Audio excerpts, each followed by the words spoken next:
Things go from bad to worse in the heart of Rene, and with the Nightmare's shadow looming large over the Freelander assault on the new city, Meridia's increasingly desperate defense leaves the last remnants of the Edaran army backed against a wall. We'll break down Season 2, Chapter 35, The Night's Last Star, Part 3, but first, a message to our Heroes of Edara. Hey there, this is Colin, creator of the 7th Valkyrie. If you're hearing this, it means you're listening to the public version of TABTA. And I really appreciate that. It keeps the algorithm happy, it keeps us growing. But if you want to get a little fun personal message every week with behind-the-scenes stories, funny little bits, other insight into the creative process, you can hop over to our Patreon and become a Hero of Edara. You'll support the series, you can shape the future of the 7th Valkyrie, and find a whole lot of fun bonus content along the way. You can get started completely for free, and then if you decide you want to chip in and get bonus content, early access, and a whole lot more and help us along the path of heroes towards a whole lot of cool checkpoints, then you can do that. It's patreon.com/7th Valkyrie, that's 7THVALKYRIE, and give it a look. With that, on into the show.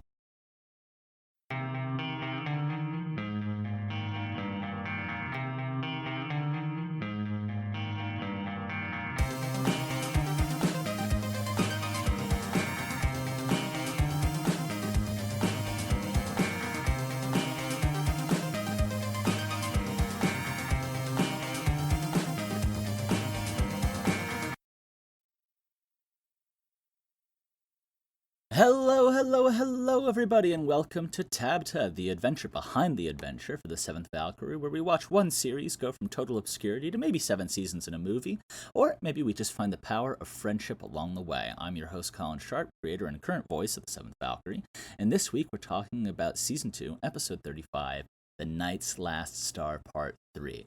Now, if you haven't had a chance to listen to this episode, stop right here, go over and listen to it. It's available for free on all of our platforms. If you haven't, take a moment, go listen. All right, you're here. Let's go. All right. Anyway, so here we are, taking our first segment inside the episode where we talk about what happened, where we're going, kind of review the the bullet points of what happened in this part. And man, in this exhausting part 3 to the Night's Last Star, we get to live right alongside Meridia as her gritty defiance is worn down and weathered and pushed beyond its limits until, despite everything she's been fighting for, all of her cleverest tricks, and every drop of inspiration and heroism and sweat and blood in her body, it just isn't enough. In the rubble of the fallen walls, her men are scattered, and the last remnants of the soldiers on the 4th floor are falling back in a frantic retreat. The Freelanders are attacking from all sides. They're now trying to bring across the bridge, and so with her last set of orders, she commands the scuttling of the staircases and prepares to die alongside her soldiers. And even then, her night isn't over. She's got this spark of triumphant hope. She leads her men down through the tunnel. She learns from the style that Val kind of began to show her, and she's making progress, but even that turns into despair. The Vasos reveal their devastating power, which we've seen a glimpse of earlier in the season. And she's forced to just into a desperate mad rush to escape, which leaves her at the very end of this nearly broken, crawling on all fours, fleeing for her life, and really forced to face the brutal reality that even though she's done as well as anyone could and given all that she had, she has still been defeated and seen all of her men killed. And even as the last few couriers and assistants try their best to give her some love and show her that they see what she's done for them, they too are severed by the blade of the nightmare. And we begin in that moment, the build-up, without you guys quite knowing it, to the arrival of the Iron Wolf.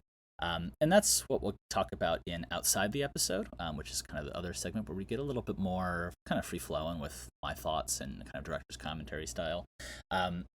And this scene and this build-up from when Meridia, as Meridia is giving all that she's got throughout this episode, and just, it's not quite enough because she's overwhelmed. She's so disadvantaged. Everything is turning against her.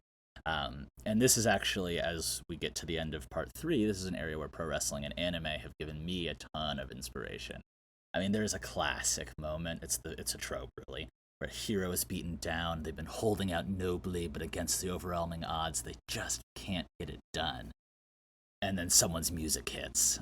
In wrestling, maybe it's the Undertaker's gong, the glass shattering as Stone Cold arrives. Maybe it's a classic line if it's anime. Maybe it's suddenly the attack's blocked or they're saved. And in one moment, you know that all is certainly not lost. Oh, hey, we've got a... Sorry, I'm on the lakeside, and we've got a little jet ski rolling by. Anyway, so my favorite version of this trope of the sudden arrival is... this is from anime, is when the theme song of the series starts playing, and that is anime code for dude, shit is about to get real, and you should get so excited, because it's like all of a sudden the theme song is playing. It's cheesy, it's wonderful, it's amazing. And you can do it with varying degrees of success. You can do it really well. I can think of a few examples from pro wrestling, from anime, from shows. And I can think of some bad versions, like John Cena's late 2000s work kind of suffered from this. They would sort of try their best to make you believe that he was going to lose, but everyone knew he wouldn't. And so when he started to use the power of friendship, it was like, okay, we just kind of been waiting for this. So you can use this a little too often, but used sparingly, it is amazing, especially if you can really drag people into the despair, if you can really lay out, a possible future beyond, them losing.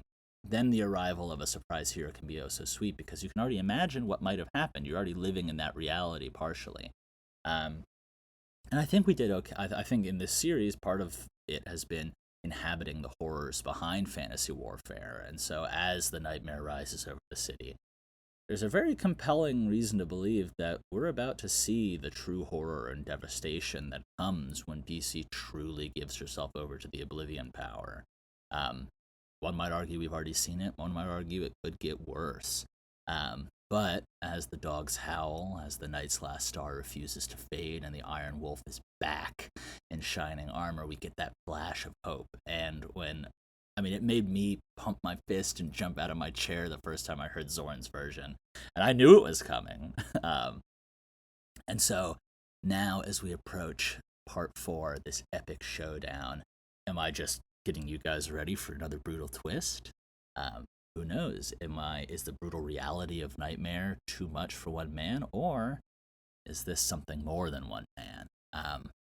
Even with their hero returning, the new city still faces extinction.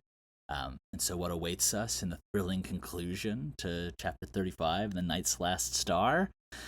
Well, you'll have to find out this Friday, or you can pop over to our Patreon and learn right now and finish up the whole season.